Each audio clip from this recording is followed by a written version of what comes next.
Hello， 大家好，小岛来了。在户外过夜，一定要有一个遮风避雨、安全可靠的帐篷。依照使用需求条件不同，帐篷的种类也很多。那今天我们就是来聊聊营地使用备受关注的一房一厅式的帐篷。一房一厅式的帐篷种类繁多，如果说你是多天数的家庭露营，或者是人数固定比较多的话，那我会建议这种一体贯通式的隧道帐篷。如果说是人数多变不固定，那我会更建议这种组合式的。就像我今天带的这个山峰的甲虫16，它是一个升级版的，简单的1到2个人就带一个中间的主球帐就好了。如果说是家庭露营，想要更扩大空间、舒服，或者是活动区域更大，就加上这样一个拓展舱，可以增加一些睡觉区和前面的活动区，比较可以灵活调整。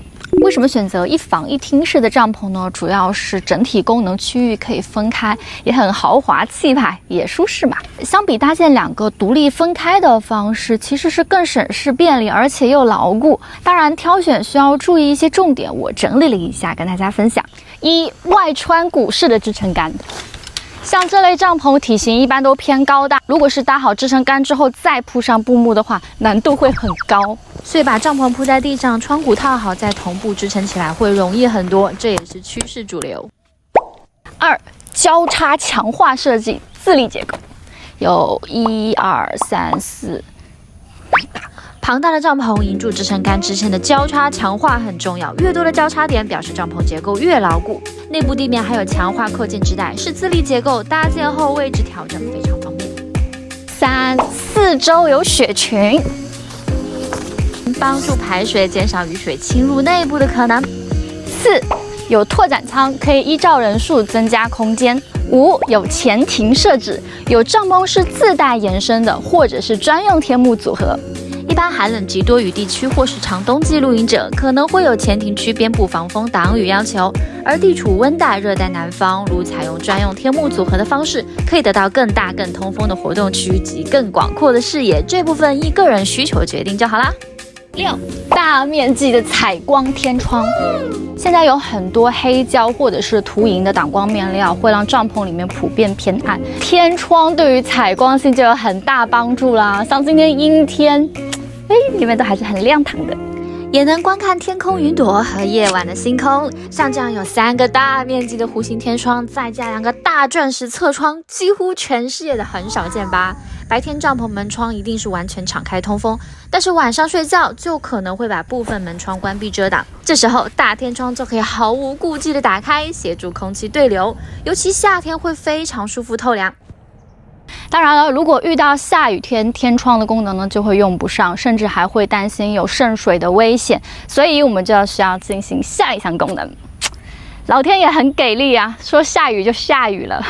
OK， 我已经铺上了，就是7黑胶或涂银的包边顶部。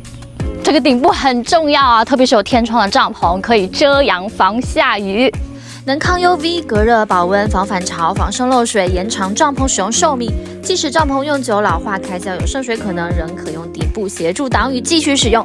顶部范围一定要包覆到边缘，才能做到全面性的有效功能。下雨天搭上顶部天窗打开，也有助于排放湿气哦。8. 活动区域高度足够，前厅出入口、客厅帐应该要能够方便直立行走，避免长时间弯腰。例如这个主厅帐就有210公分高，出入口我也可以直立行走，活动进出就非常舒服啦。9. 帐篷烟囱出口，冬季柴火炉暖帐还可以烹煮，实用又有趣，必须要有。烟囱口要有拉链或遮布方式，可以选择开或关，防雨又防虫。10. 独立吊挂式睡帐，孔隙能防止反潮，保温隔热及通风效果更好。门片左右分开，可以睡床或杂物放置一边，用另一边进出，不会影响休息中的人，也能适当的阻挡视线，方便更衣等情况。整体空间视觉干净不凌乱，而且下雨容易收内帐及器具，只有外帐淋湿。11. 其他细节。多个纱窗门通风换气设计，门厅双开，可以从中间进出。客厅宽大有舒适的地布地垫，能同时容纳家庭活动。当下雨都待在帐内时，就会觉得这点很重要。还有充足收纳袋及多挂点，可以挂灯、挂风扇、衣服、扩充设备，以及防雨通风口等等。好，如果有注意到以上11个要点，基本上就可以选到优秀又实用的一房一厅的帐篷啦。当然，这类的帐篷呢，价格都会稍高一些，但如果对于热爱户外、长期使用者、冬天、夏天都会露营的玩家来说，确实是一个很好的选择。影片中示范的是全新升级的2.0三风甲虫16球帐加拓展帐篷，可以依照出行需求灵活分仓组合搭配。独立球形主帐就像是天幕基地加帐篷空间，拥有超大尺寸的3面天窗，16平米宽大内部空间，1到2人使用非常充裕。想要更宽阔舒适或家庭多人露营时，再拓展出多人睡帐区加室内活动区的模式，组合后就类似于隧道帐或重帐造型，前后一贯通风，一房一厅豪华期盼。面料使用70D 高密度 PU 涂层尼龙面料，防水4000加，还有利于下雪下雨天关紧的 TPU 透明门。除包含上述11个要点，空间大、重量轻、超多纱网门窗，灵活组合，漂亮造型是我选择它的理由，也提供大家参考。希望今天的介绍也能够帮助到喜爱户外的你，请记得帮我点赞、订阅、分享哦！谢谢你看到这里，我们下期再见。